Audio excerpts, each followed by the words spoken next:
This story that you're about to hear right now plays out like something that should definitely be in a true crime podcast for sure.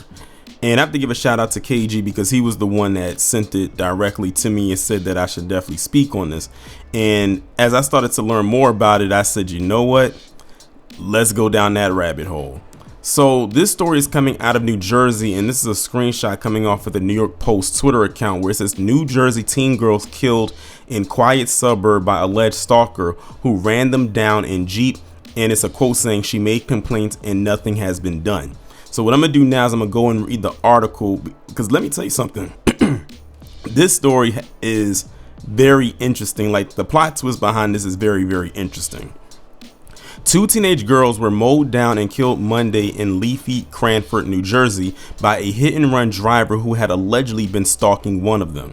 The two 17-year-old Cranford High School students, names Maria Niotis and Isabella Salas, were riding on an e-bike together around 5:30 p.m. when a black 2021 Jeep with tinted windows rammed into them, according to authorities and local reports. Both girls later died at the hospital.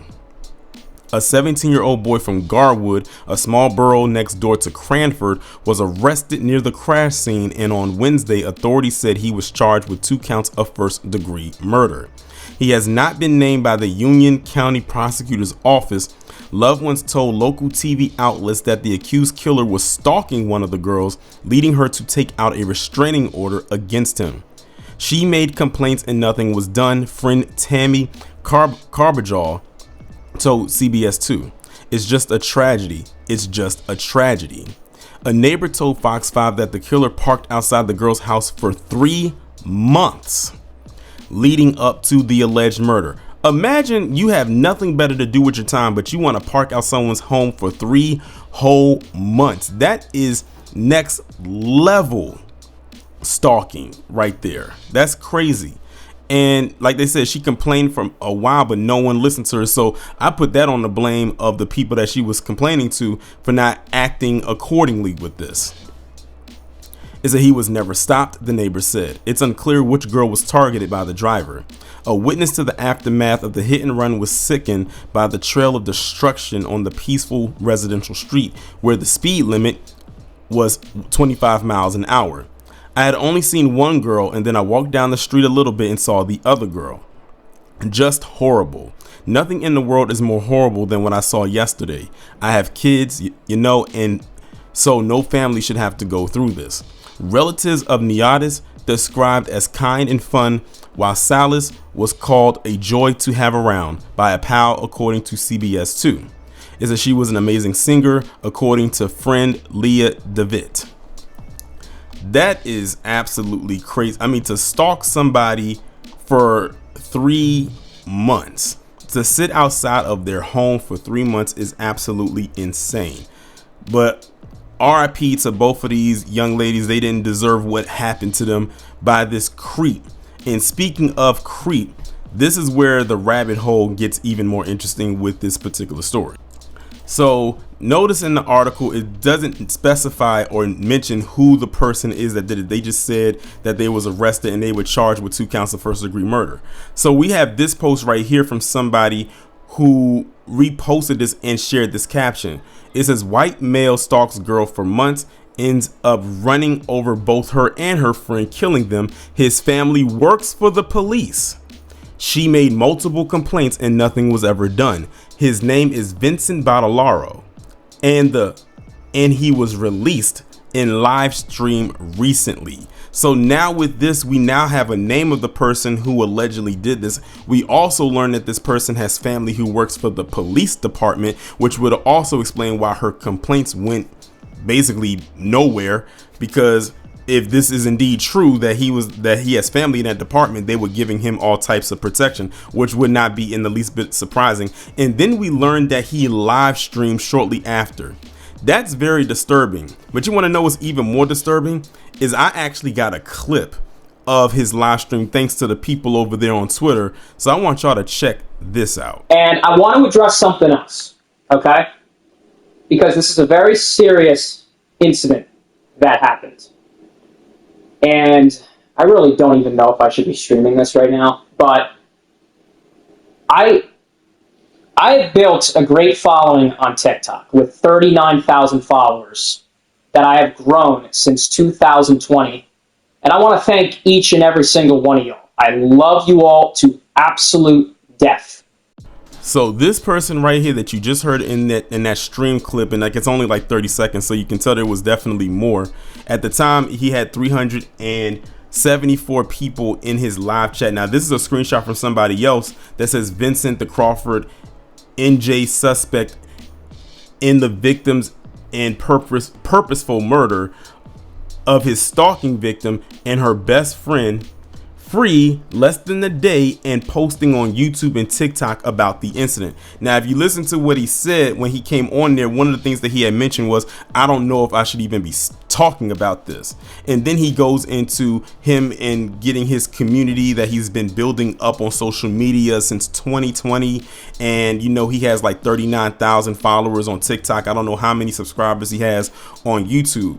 And I'm sitting here saying to myself, how narcissistic you have to be the person who allegedly did this crime, get released, then get on live, and then basically have not a care in the world about what's going on and brag about the followings that you have gained or have amassed over the last 5 years. That is some next level narcissism right there. And when you look his name up, like literally, they don't have any other imagery of him anywhere. So it's amazing that people was able to find this right here, because it's almost like he just kind of fell off the face of the earth for some reason. Like you just can't find his name anywhere. But what I decided to do was my own due diligence. I just happened to just type his name into Google, and what I found links right up with what he said in this video. So this is most likely him. Remember, in the video, he said over the last 5 years, he has amassed a following on TikTok of 39,000 followers. If you look right here, when I typed his name in and I made sure to spell it correctly, it says 109 following, 39,500 plus followers. So that lines up with that 39,000. Of course, it would be over because some people probably started to follow him after his name got out there as the possible suspect in this incident. But also notice his account is private. Now, a person who has amassed all of these followers and then, you know, bragged about it on this live stream after what he allegedly did, why would they have a private account? That's because they had a public account, which is this one, but then they turned it private after the heat started to come onto them.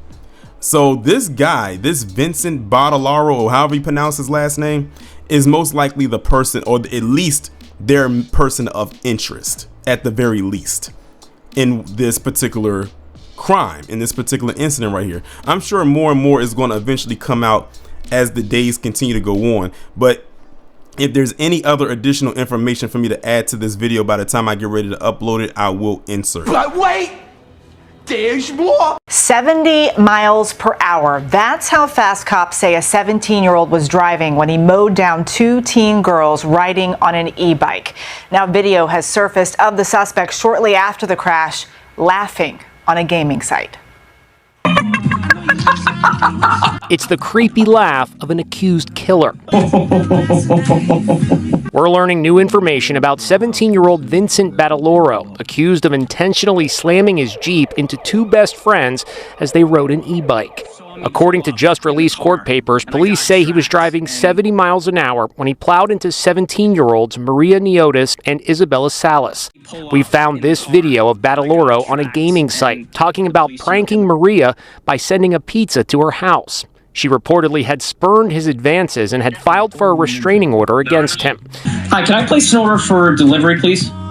Can I get 2 large pepperoni pizzas? It'll be cash at the door. He then lets out that demonic laugh. He tells viewers it's all because allegedly Maria had made fun of Charlie Kirk. Whenever Maria sees the pizza guy come, better think of Charlie Kirk for making fun of his death.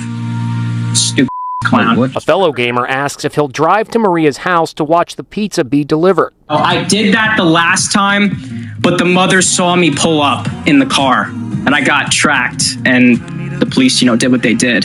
Battiloro made the video 9 days ago. On Monday, when the two girls were killed, police say Battiloro fled the scene before they found and detained him and issued him an astonishing 15 tickets. But he was not arrested because he claimed it was an accident. The next day, Battiloro went online to express his condolences. In a neighboring town, unfortunately, two girls were killed in a hit-and-run crash. I wish my sincerest condolences. On Wednesday, after police discovered his connections to Maria Niotis, he was arrested and charged with first-degree murder.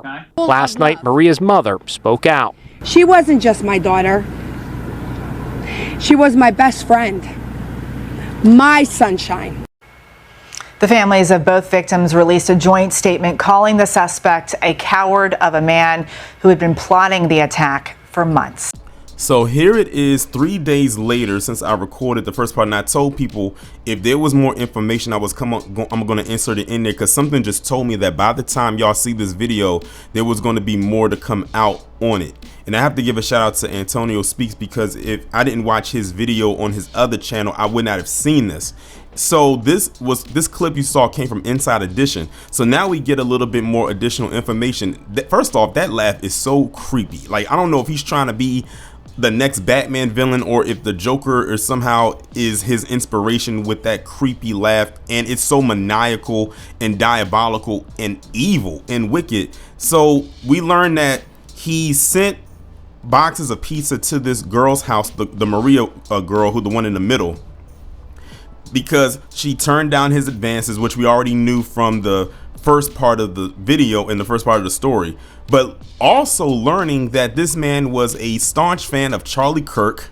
I didn't think we would have to bring him up in this video, but here we are.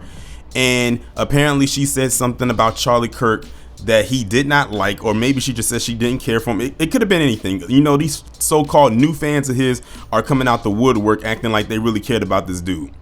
And he said what he said about her, but they said he has been stalking her for months. And then all of a sudden he ends up mowing her down, driving at 72 miles an hour after sending pieces to her house, saying, you know, I should go there, drive to the house and park out there. 15 tickets, y'all. This man got 15 tickets. And what the bad part about it is that they did not do anything before, like as far as like arresting him. Then they just continued to let him flourish and go on about his day.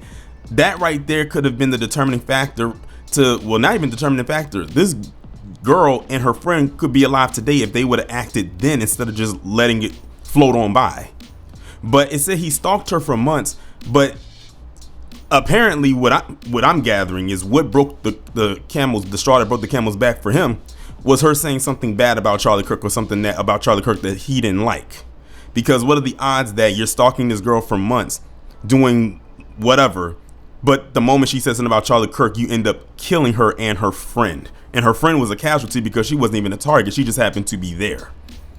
And he got online at he had the divine nerve to get on his live stream and offer up condolences to the families of the victims, knowing good and damn well he just got back in the house from killing them.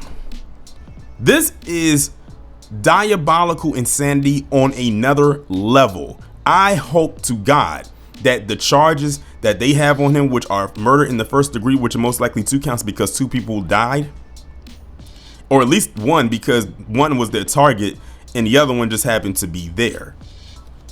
I hope they throw the entire Amazon, the throwback Amazon book website at him. Though Walden Books, Barnes and Nobles, the library, all of it, the bookshelf, the bookcase, whatever, at his ass for what he did. And on top of that, I hope that her parents and her family, as well as the family of her friend, go after that department for not acting in the vein that they should have to deal with this situation. See, this is exactly why I do these Operation Protect the White Boy or White Women videos, because of situations like this.